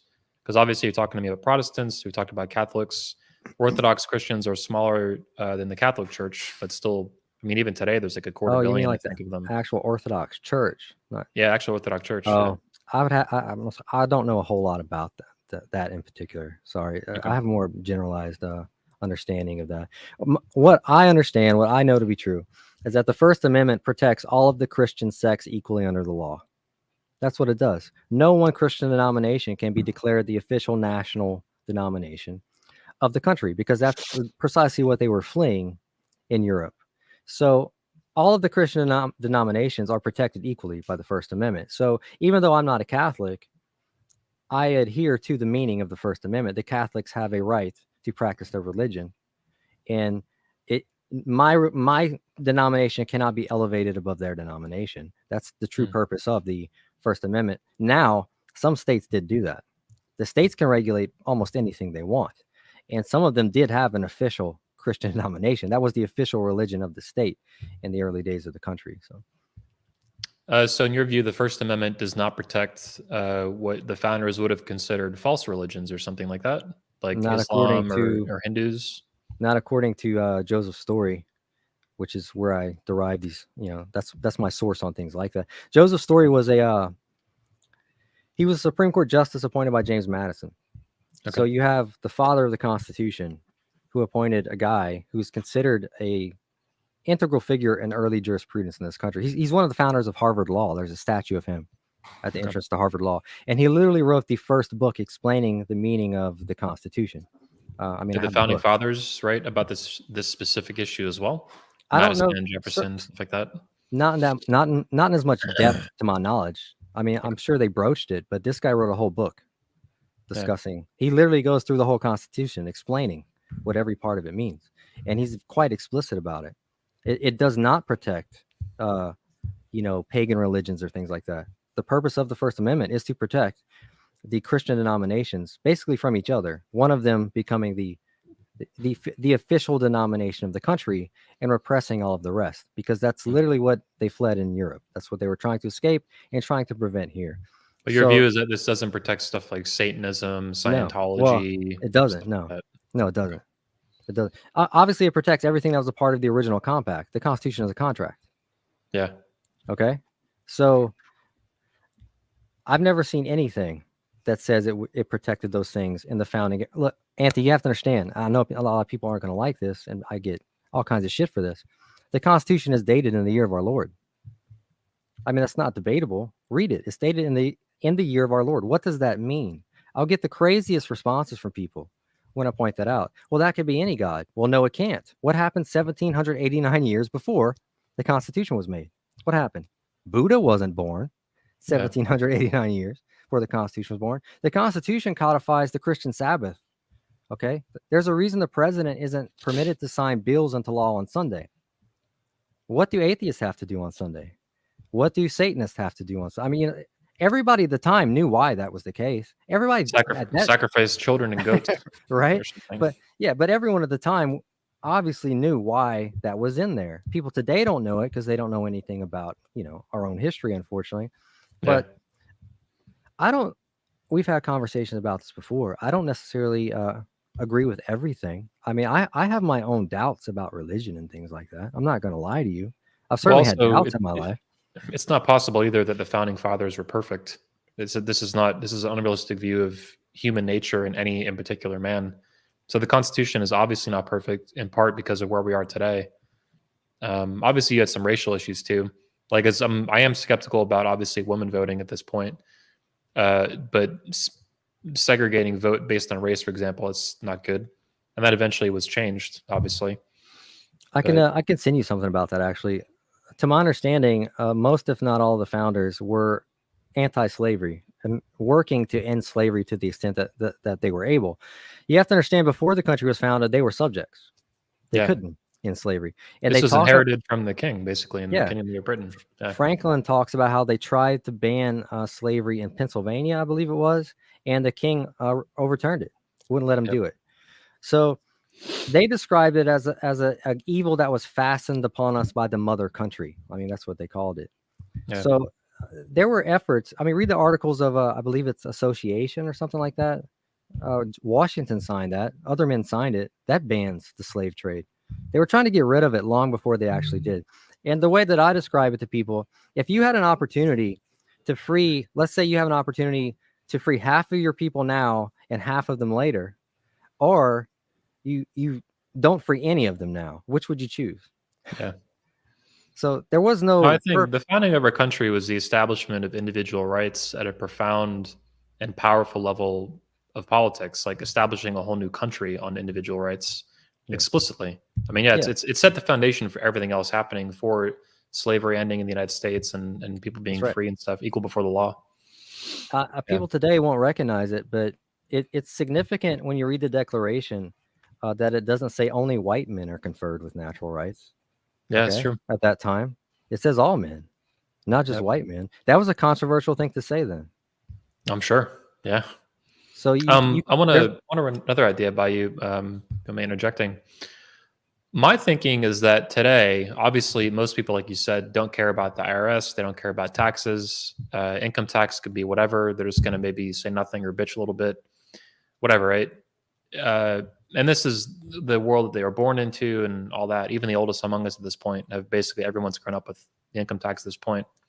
My view is that people who are completely okay with that, or even mostly okay with that, I think almost all those people, including Black people, Asian, Hispanic, whatever, and white people, obviously, all those people that are okay with income tax would be okay with slavery. Old school shackle slavery from the 1830s. Like, they would not give a flying fuck. So they do all this preaching today about how they're morally superior to people from 200 years ago. But in reality, if they support income tax today, like, they think it's a good thing, they think it's okay, maybe it's a little bit too high. I'm not okay with any of it. It's all fucking needs to be destroyed. 0% income tax, 100% as soon as possible. I think these people they would be within the Overton window of saying, yeah, that's okay. Slavery is okay. They don't understand this. And I'm sure people are going to get mad that I'm saying Black people would support slavery. Conceptually speaking, you would, because you're too much of a pansy. I have an example of that, by the way. Go ahead, yeah. But I mean, my point is that most people are such fucking sheep, and they're so stupid that they don't even understand that they support modern day slavery, which is taking your wealth at gunpoint, which is income tax in the United States. This is evil. It needs to stop. Well, they do, for the reason I stated earlier. They don't believe in a right to dissociation. And secondly, one what happened? Like, if you know anything about our own history, what do you see? There are certain parallels that would be obvious to anyone that knows anything about our history. For example, it was the Democrats mass importing foreign brown people, 150 years ago to do our menial labor. Okay, Chinese and all kinds of stuff. Yeah. who's doing that today? Who's doing that Democrats. today? Exactly. So Yeah. I'll always hear this bullshit. Well, they traded places. No, they didn't. They're Well, doing the same Democrats thing today. and neocons. Yeah. Well, right. But they're doing the same thing today that they were 150 years ago. So what's always been incredibly ironic and disconcerting to me when I'm talking to, black people that I know is when they say things like they'll talk about it. They'll be pro illegal immigration and they'll say, well, they do the jobs that we won't do. Do you not see the problem with that? How can Yeah. you not understand the hypocrisy of that? So the jobs that your ancestors used to do, the jobs that the Democrats made your ancestors do, they can't make you do it anymore because the Republicans freed you. So now they're just mass importing other people to do that same labor that your ancestors used to do, and you support it. Yeah. This is a good parallel. They support slavery. They just don't. They're too lazy or too stupid to fucking face the fact. And if they were transported in a time machine to 1825, they would also support it. Well, All the moral posturing and virtue signaling yeah, to the contrary. Yeah. you see the exact same argument, man. Literally the same argument in substance that you saw during the antebellum days. A Democrat in the 1800s would have said, well, if we free all of our slaves, who's going to pick all of our cotton? That's what they said. Yeah. What do you hear Democrats say? If we kick out all the illegals, who's going to pick our oranges, Anthony? Well, if we abolish the income tax, who's going to fund, insane welfare programs to infinity, and who's going to fund foreign wars to infinity and beyond? If we abolish the income tax, which makes up 49% of federal revenue. Whatever. Another thing that I love before I forget is that if you support uncontrolled Hispanic immigration in the 1600s, you are a racist. If you oppose uncontrolled Hispanic immigration today, you're a racist. Yeah. You're racist either way, depending on the circumstances at the time. Whatever benefits them in the moment. So yeah, it's a bunch of nonsense. I got to get going soon, but I want to get your final closing thoughts on feminism. Like, what do men in the manosphere need to know about feminism? What is its relationship with communism? Because feminism, as I see it, is this massive, ultra dominant political and cultural and social force, well beyond any political party or even political ideology. At least at the surface level, like everything's feminist. The military's feminist, the government's feminist, the states are feminist, the governor's feminist, your local city council is feminist, the schools are feminist, your corporation that you work for is feminist, big tech is feminist, everything's fucking feminist. So what are your views on feminism, and what do young men need to know about feminism? That's really, I don't know, it's a really big question to answer. Yeah. Obviously, I make it hard. Yeah. Obviously, I believe that all feminists are communists. Feminism is a component of Marxism, and all feminists are female Marxist revolutionaries. I think that's what everyone needs to understand. Probably more importantly than anything. Anytime you hear someone refer to themselves as a feminist, it literally means female Marxist. I'm a communist. When you hear them say I'm a feminist, they're saying I'm a communist. So you need to understand that. You need to understand the purpose of feminism, all right, which is to destroy Western civilization and traditional Western freedoms. Now, how to go about fighting that? That's a really tough question to answer, man. Where do I even begin on that? To fight it, that's what I'm trying to do. I want to abolish feminism. That's my actual main goal with what I do, is to, over a prolonged period of time, 30, 40 years, actually build up enough wealth and power and social force and political power to actually change the course of American history and abolish feminism, get rid of all of it. And zero exceptions. Just get the whole fucking thing, throw out the window. History books. I think if that happens, you could save Western civilization and you could have a golden age.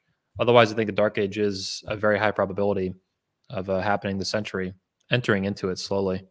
Well, I respect, to be honest, I respect what you're doing. I have a lot of respect for what you're doing. There's a lot of people who acknowledge the problem, but you don't just acknowledge it. You are actually doing something about it. And you don't see that too often these days. So that's another reason when I first discovered you and came across you, I was interested in you and kind of drawn to what you're doing, because it's nice to see a man taking action, right? And being manly these days. when I see other guys most of the time these days, like if you're in any way masculine now, it's almost like they're suspicious of you.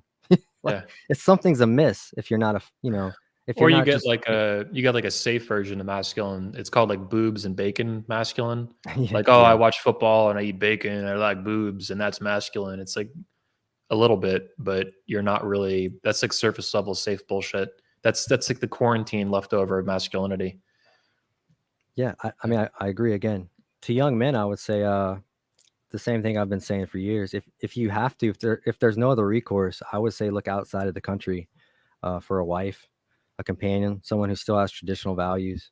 Yeah, I saw you criticizing MGTOW. That would be maybe a good tangent point to hop onto. Like, what are your views on MGTOW? You found it about a year ago, I think you said. Yeah, well, I mean, I'm new to all of this. I just started getting involved in this relatively recently. Probably the first time I contacted you was when I started seeing these videos and watching these videos and stuff. So it wasn't very long ago.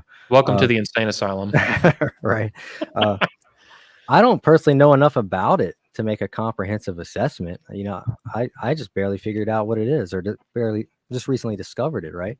But already I can see there's a lot of what I would call abject defeatism pervasive in that movement. I don't know what you would call it. I keep getting comments from guys who seem to think that there's absolutely no hope whatsoever, and they've already consigned themselves to extinction and death. Like they're not fighting at all. They think they are. They think their own demise is fighting it, and somehow I don't know how you would ever reach that conclusion. These are some posts you have on it, by the way, in your channel that you've been writing lately. For those of you watching. Yeah. So look, guys, I face all the same adversity as you do. I might be a little bit older than some of you, but it was not good when I was young either. It was bad. All right. It was not easy to find a good woman or anything. And I'm not saying I have the answers to every problem and every question you might have, but I found a way to do it. If I can find a way to do it, you can find a way to do it. It's not going to be easy. And you have to understand there's never been a time when there was no risk to a marriage, despite what you might think, or having a family or any of those things. There's, like I pointed out before, people were having children when they had to face the threat of being eaten by lions every day. Okay. Or Black Plague or genocide or war. Exactly. Like World War. So I feel like there's a lot of these guys who are just looking for any excuse not to do these things because they just don't want to do it, but they don't want to admit that they don't want to do it. That's the impression that I get. It's not all of them. I've gotten a lot of really good responses, actually. I want to point that out. Yeah. But there are a few of them there. I would say in my vision of the manosphere, MGTOW is like, it's not the whole thing by a mile, but it's a significant chunk. At least 20-25% of the manosphere is like pretty hardcore MGTOW. Or that's kind of what they focus on. That's the content they like. They might even identify as MGTOW. Yeah. I will say, to play devil's advocate, the one thing that the MGTOW I think is admirable is, in principle, they want to protect men, or they want men to protect themselves. And even if they go too far and stuff like that, I think that's kind of what you're pointing out. That in principle is not a bad thing. That's a good thing. Men taking measures or getting educated to protect themselves. Yeah. Going abroad to build a family and stuff, or find a wife at least. That's one mechanism of that. That's not bulletproof, but that's one option that's decent. So I think they do. I think it is a lot of risk averse men rather than men who are much more heavy. Like I'm a risk taker. I'm an entrepreneur. I've taken a lot of fucking risks in my life. But other men are not like that, for better and for worse. And I think a lot of them, they find MGTOW, and that's just where they end up, at least for a period of time in their life. And yeah, they want to warn men about, very nasty family court precedent and laws and really serious injustice that men and fathers face that's not talked about anywhere in culture outside of the manosphere. So they're not perfect, but some of your stuff's pretty valid. I would agree with you on that.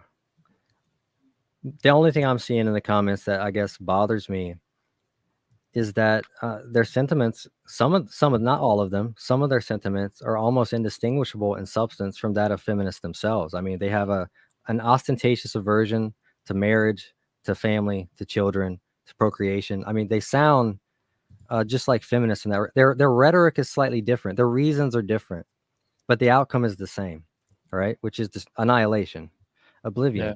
Yeah. And the argument I was making, which that's why I made the post you showed, which a lot of them didn't seem to understand. I'm not disputing that marriage is dangerous. I'm not disputing that there's a risk involved. I understand all of that. I don't disagree with that at all. My contention was that it doesn't matter. We still have to reproduce. That's not debatable.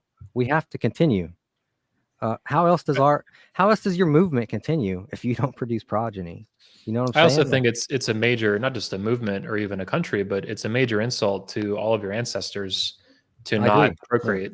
Like Yeah. you have fathers, grandmothers, and grandfathers going back thousands of years, Yes. and to You have just spit, a duty. yeah, that went through hell. That really Yeah. went through hell beyond imagination of what you compared to what we live today. And it's like you're just going to end that because America's in debt and you don't like feminism. Like the fuck. Like, Dude, yeah, marriage is dangerous. No shit. Like, I've had guys tell me they don't want to have kids because the economy's bad. Like, are you shitting me? it's Really? insane. I mean, Yeah. people were having kids in the Great Depression, man. Like, people have made it work through so much worse than what you're experiencing right now. I know it sucks. Yeah. Like I said, I'm confronted with all of the same problems that face you. But at the end of the day, my decision was I'm going to find a way to make this happen. All right. I Yeah. am going to continue my line because I have a duty to something greater than myself. Okay. And that's why I think things like religion are important. They do instill this sense of there are things bigger than you. Right. I have a duty to God, my family, my country. I can't let my family die with me, my line die with me. Everybody used to know this, Anthony. Every man used to understand this. Come on. Having an heir was more important than anything, you know? Men don't even know if they're men anymore. I mean, they don't even know if they like women. Like that's even little kids who are brainwashed. Unfortunately, I mean, it's sick. You got a point there. That's a whole other, I guess, a whole other interview, though, right? Let's talk Yeah, about that. we could do that one exclusively on Yeah. locals because if we do it on YouTube, we'll lose the channel. But Well, there you go. I better not say anything then. I'm gonna just zip my lips on that. Then. the TRANS mafia is extremely powerful. I think that's why I actually got banned on Twitter. It's because what I tweeted was pretty tame, but it doesn't matter because it addressed that group of people, and that's just like that's even worse than the JEWS, than addressing racial issues, feminism, anything like that. If you get into the TRANS stuff, it's like playing with nukes. Like it's absolutely gonna blow up in your face, unfortunately. But I'll do it on platforms like Locals or Gab. I don't care about getting canceled or some shit. People can suck my balls, man. Well, that's what happened to me too. I got banned for calling someone a word that I won't say here, out of respect for your channel. But but yeah, that's what. So I know exactly what you're going through because I've been censored pretty much my entire adult life for saying things that offend people. Dude, you should give a speech at my convention, man. Maybe without the beard for the second half anyway. The opening act, you could wear the beard. I don't think I'm a very good speaker at all. I don't think I have any gift for oratory, but if you really would want me to, I suppose I could make an effort if you're serious about it. If you think it's good enough. I mean, I think I'm a much better writer than I'm a speaker, but yeah, we'll see. I mean, it's a long way out to our next event. I think you're a pretty good speaker, and I think the more videos you make, the better you're going to get. That's just going to be a natural process. Making videos, even speaking on video, is new for you. Speaking on a stage is significantly more intense, but your ideas are necessary, and at least we can just keep doing a bunch of interviews like this at minimum. That'd be great. This would be the first of many. Yeah. And before you go, man, I want to say again, I think you're going to love being a father, dude. And Thanks. I want to say to the young men out there, as someone who only recently had children, okay, when I was younger, I never thought that I would really like the things that I like now. My life changed so drastically after I had a kid. I enjoy things that I never imagined I would enjoy. I never would have enjoyed before I was a father, a kid sitting on my lap, stealing my breakfast sausage off of my plate in the morning. I love it now. And I think most men are being robbed of this. Like, it's one of the highlights of my day when my kid comes and climbs onto my lap at breakfast and steals food from me. And it's such a silly thing. It's so dumb. I never would have thought I would like something like that when I was 25, but you will see, you will get it. My nephews, I have 3 nephews. Yeah. And they taught me this. Like I had never had a problem with kids. I don't understand people who do. I mean, I can intellectually get it in terms of like trauma. You had parents that beat the shit out of you, alcoholics, whatever. I've been through this kind of stuff, but I never had animosity towards children or even having children. And it is difficult for me to understand men who do, outside of intellectually, like were they brainwashed by culture, were their parents ultra abusive? Who knows?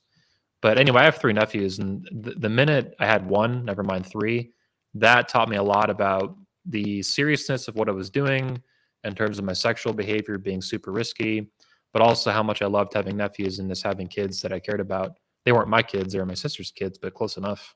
Well, take what you feel with your nephews and amplify it when you have your own kid. It's different with your own kid even. I mean, I've had nephews and things like that. And, I have nephews like that. I don't know why I said. I have nephews and nieces and things like that. And I love them. I like being around them, but not nearly to the extent that I like being around my own kid. I mean, I'm not exaggerating at all when I say when I was younger, I thought the love of a woman was the best thing in the world. It's not. It's not, man. You're gonna see. Once you have a kid, it's almost like this sense of completion and fulfillment that just fills you up. It's hard to describe. I feel like at this point, having a kid now, I feel like if I never do anything else, I've done enough. That's the only way I can think to describe it. It just it's strange. I never would have thought that when I was 25. Hey, you've passed your genes on into the future, man. Yeah, you've passed the beginning of a legacy, just like your ancestors did for you. Yeah, it's very strange. And it does give you that feeling. It does feel like it's not over for you. You will go on in a way. It's again, I'm a theist, but I'll tell people it's like it's your only source of immortality in this life, and emphasis on this life. It's the only thing 99% of us will ever leave behind as a legacy is our children. So I would tell young men, don't rob yourself of that. No matter how bad it gets, find a way. Okay, don't rob yourself of the joy that it brings in continuing your lineage. All right, do it. Right? If there's any way to do it without being screwed, all right, do it. Yeah, that's what I would tell you. Yeah, I'm doing it now, and I'm not stupid. I'm professionally, my career has been in the manosphere. It's been mostly building events, but also working with authors and speakers and psychologists and pastors and therapists and lawyers, literally lawyers who speak at our events. Like, guys, I get it. Like, the entire family court system in the United States is fucked up. It's severely stacked against you as a man. It is dangerous, and so be it. You still have to deal with this the best that you can. Just like your fathers and grandfathers before you did, went through way worse. World wars, famine, plagues, massive persecution, people being burned alive. Like, you can still get a fucking pumpkin spice latte at Starbucks. It ain't that bad. Like, and own guns and live in, still what in some ways is a free society, at least in Florida. I love it. It's bad, but it's not quite as bad as they make it out to be, in my opinion. Yeah. Okay. Even with being on the precipice. Yeah, I agree. And I sincerely think that we're on the precipice of like the American Empire falling the same way the Roman Empire falling, which is massive. Yeah. Like, this cannot be overstated, like the seriousness of what's going on, even though it's nice. So I get the paradox of it. There are big similarities there. Yeah. So I agree. Yeah. All right, man, I got to bounce. Okay. Really appreciate your time today. Let's talk again soon. Yeah, appreciate it. Everyone watching, make sure you subscribe to his channel. It's called The Right Perspective. It is hard to find on YouTube. But if you go to search bar, type The Right Perspective, and specifically type it for channels, like filter it, it'll probably pull up. Otherwise, you can go to the link in the description underneath this video. I'll update it in a few hours. And you can also go to the community tab on 21 Studios or my channel or whatever. And you'll see me sharing his written posts and stuff like that. I want to have that on again soon. This was a lot of fun. I agree. Thanks. Everyone else, Merry fucking Christmas. I might see you on... When is Christmas? I probably won't do a show on Christmas Eve. We'll see. But I'll talk to you guys again soon. And thanks for your time, man. I appreciate it. 1,000,000%. Thank you. A woman. Take care, man. You can hang on the show.